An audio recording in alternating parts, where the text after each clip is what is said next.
Tayo po ba'y binabawalan talaga ng Korte Suprema o tayo tinuturuan lamang kung paano maghain ng tamang impeachment complaint? Sa pagtatapos po ng 2024, sinabi po ng ating mahal na Pangulo na ang impeachment ay hindi importante. Why didn't we heed the call of the President?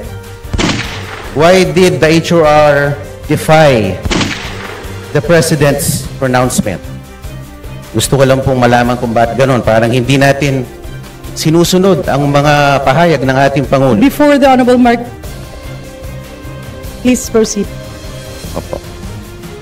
At nung July 25, the Supreme Court, sabi nga nila, inilang dineklara ng articles of impeachment ay unconstitutional at void ab initio. So ang tanong ko lang po why the continued defiance on the part of the HOR? Parang tayo po ay tila nagmamatigas. Samantalang ang Korte Suprema at ang ating co-equal body ng Senado ay tumalima na sa sinabi ng ating Korte Suprema. If I may move, Madam Speaker, I would like to erase from the record the statement of Honorable Marcoleta that defiance of the House of Representatives. Hindi po tayo. So move, Madam Speaker. There is a motion to delete from the records the statement, the House is in defiance. Mr. Speaker, I am amenable to substitute the word defiance if the body will so allow. With the permission of the Majority Leader, Mr. Speaker, Would like to recognize Honorable Marcoleta. Mr. Speaker, I'd like to ask if the distinguished Minority Leader will yield to a few questions and to make a manifestation from his speech. Thank you. I will gladly accommodate request of Honorable Marcoleta is recognized. Mr. Speaker, you enumerated earlier that the Supreme Court has added new rules on impeachment, specifically the furnishing of a copy of the articles of impeachment along with the evidence, pieces of evidence to the one impeached. Is that correct, Mr. Speaker? That is correct, Mr. Speaker. And along with that, you also said that each signatory to the impeachment complaint should have read in its entirety the articles of impeachment before signing it. And in your own opinion, it is another rule added by the Supreme Court. That is what the Supreme Court stated, Mr. Speaker. And our distinguished colleague, Ma'am Laila De Lima, said that due process is not needed here in this particular case. But in my personal opinion, Mr. Speaker, due process is intrinsically embedded in all judicial, even administrative processes. It need not be construed specifically in the Constitution. Halimbawa po, kung tayo ay magtatanggal ng empleyado sa kumpanya, kahit wala naman pagtatangka sa kanyang buhay, we also accord due process to the person that we are about to remove from office. Usually, tayo po ay, we ask for an explanation letter dun sa empleyado kung bakit niya, why he or she has breached a company policy. In other words, meron pong due process. And I think it need not be specifically stated in every ruling. And I think dapat po talaga intindihin natin ang judicial ang due process ay nandiyan, nananalaytay sa lahat ng ating mga batas. Mr. Speaker, ang impeachment po ay a class of its own. May tinatawag na substantive due process, procedural due process, administrative due process. At dito naman sa impeachment, sinasabi po ng kanina sa interpellation na ang process na ito, pag pumirma ang 1/3 of all the members, hindi naman nawawala ang sabi, wala dito yung due process dahil ang penalty dito, sabi po ng Honorable De Lima, ay removal from office, ang pinaka-harsh na penalty.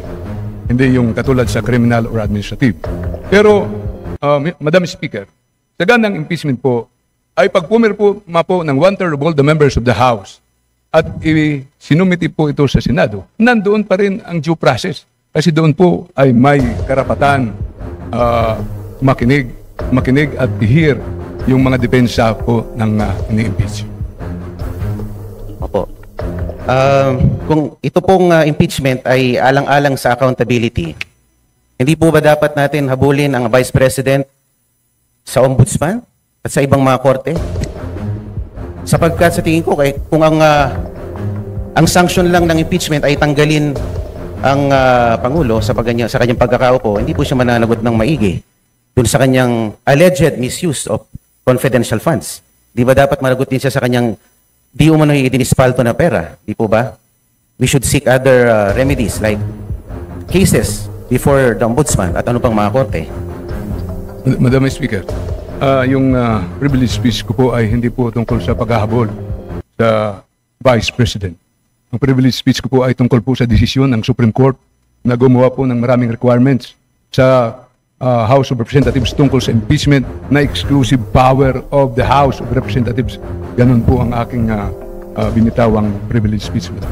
Just to reiterate, the topic of the Honorable Marcelo Libanan, our Minority Leader, is Senate action to archive the impeachment case of Vice President Sara Duterte.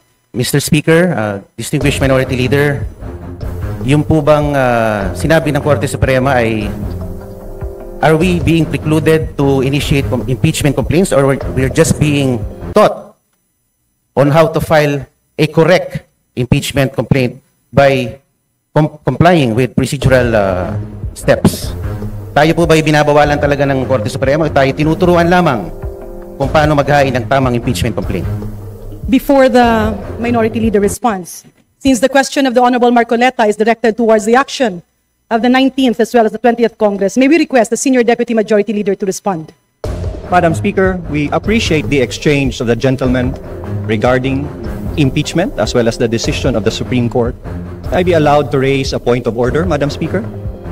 May we know the point of order of the Majority Leader? Madam Speaker, the discussion has been towards whether or not the House can exercise certain powers, especially in initiating impeachment complaints. However, may I remind our members that we have a pending motion for reconsideration with the Supreme Court. Thus, we cannot discuss the same with finality this afternoon during the privilege hour. May I request the gentlemen if we can hold further deliberations, heated deliberations in the future so that we can wait until our motion for reconsideration has been decided with finality by the Supreme Court. What does the Honorable Marcoleta say? May I proceed with my manifestation, Mr. Speaker?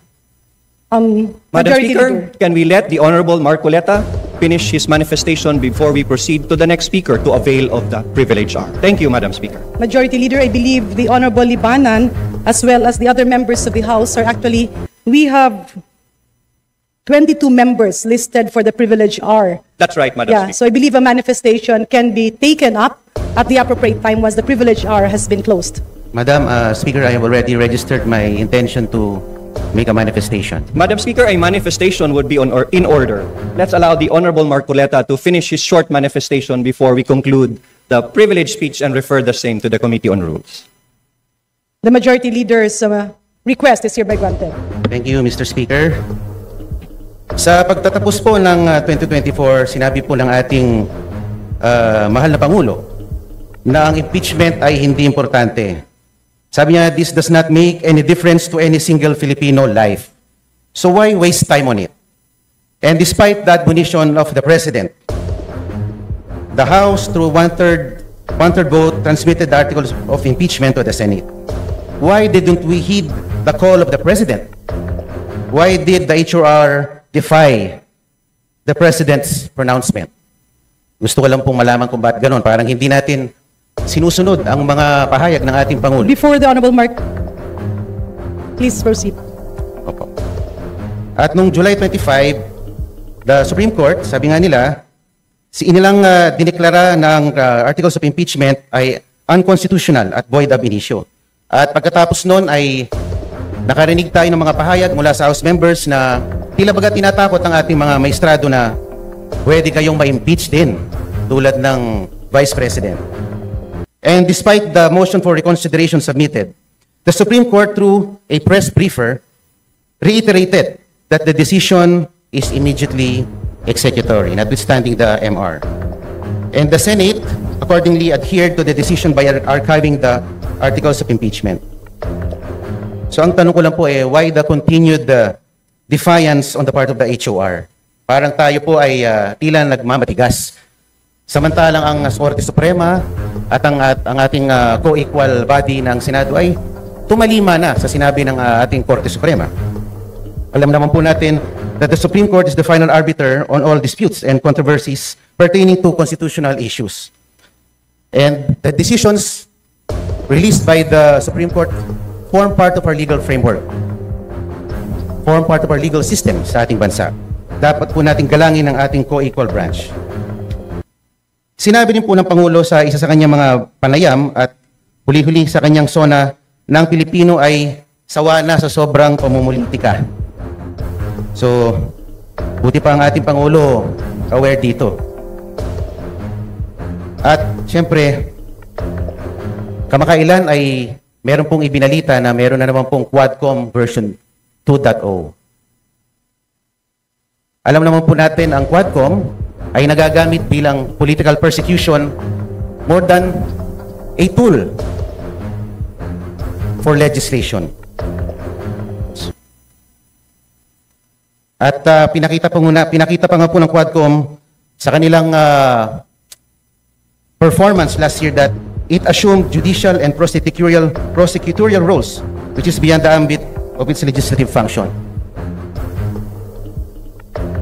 Mr. Speaker, the continued defiance of the House of Representatives has been truly remarkable. Sana naman po ay baguhin na natin ang ating estratehiya. Sa akin lang naman po. Dahil ako'y miyembro ng 20th Congress, bakit hindi po natin baguhin or reassess ang ating strategies? Kaysa bumabakbak tayo ng bumabakbak ng ating political adversaries. Bakit di na lang po natin galingan? Total, meron naman po tayong 3 taon pa para ipakita na tayo ay mahusay din sa pamamalakad. Ang akin lang naman po, this administration has been characterized by, treating its political adversaries na pag malakas ang kalaban, i-disqualify, i-expel, i-impeach, or i-threaten na i-impeach. Bakit hindi lang naman po natin galingan? Meron pa naman po tayong 3 taon. Baka sakali, matalo natin si VP Sara sa 2028. Maraming salamat po. Madam Speaker, there being no other Madam member Speaker. who wishes to interpolate, I move... Still my time, Mr. Speaker.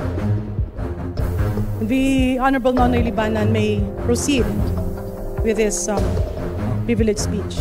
Speaker, kung magpasalamat sa manifestation na bagamat mahabang manifestation ni Congressman Marcolita. Pero yung sinabi po niya na may defiance ang House, parang narinig ko na may defiance ang House sa Supreme Court ruling. I beg to disagree, Honorable Marcolita, with that statement. Wala pong defiance ang House of Representatives. May motion for reconsideration po tayo. At kung sakali, I don't think ang House ay hindi susunod kung final and executive na ang ruling ng Supreme Court. Pero may oras pa tayo. At ito, ang chamber na ito ay ang precise venue to air our grievances. We represent all the people here, especially we in the minority. Ito yung mga bagay na dapat ilabas po natin dito because this is our constitutional duty. Obligasyon natin proteksyonan ang ating duties and obligations. As House, obligasyon po natin palakasin ang House of Representatives dahil ito po isa sa matibay na pagbalansin ng power. Kung sobrang tapang ang Supreme Court, sobrang tapang ang Executive at mahina ang House, palagay niyo po ba tatayo ang ating bansa? Kaya lahat po tayo obligasyon patibayin ang kanya-kanyang mga sinumpang tungkulin. May duties and obligations po tayo. At kahit po masakit, kahit mahirap, kailangan natin ipaglaban ang ating konstitusyon. Yan po ang napakahalaga sa lahat. Maraming salamat po, Madam Speaker, maraming salamat po sa aking mga kasamahan po. And if I may move, Madam Speaker, I would like to erase from the record the statement of the Honorable Marcoleta that defiance of the House of Representatives. Hindi po tayo nagde-defy. So move, Madam Speaker. There is a motion to delete from the records the statement, "The House is in defiance." Do I hear that right, Minority Leader? So any attribution to the statement of the Honorable Marcoleta stating that the House is in defiance of the Supreme Court ruling is hereby deleted. Majority Leader. Mr. Speaker, I'm amenable to substitute the word defiance if the body will so allow. With the permission of the Majority Leader, Mr. Speaker. the It was my time. He was only availing of my time. yes. The honorable gentleman has not been recognized and have not taken my seat, Madam Speaker. For the record, we are in the privilege hour. The Honorable Nonoy Libanan has his time. He delivered his privileged speech entitled Senate Action to Archive the Impeachment Case of Vice President Sara Duterte.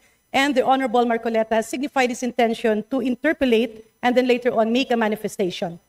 There has been a motion from the Honorable Minority Leader that statements attributing to words such as defiance be deleted from the records. The Speaker has taken action on that. May we now recognize the Majority Leader. Madam Speaker, I would like thank you so much, Mr. Speaker Libanan.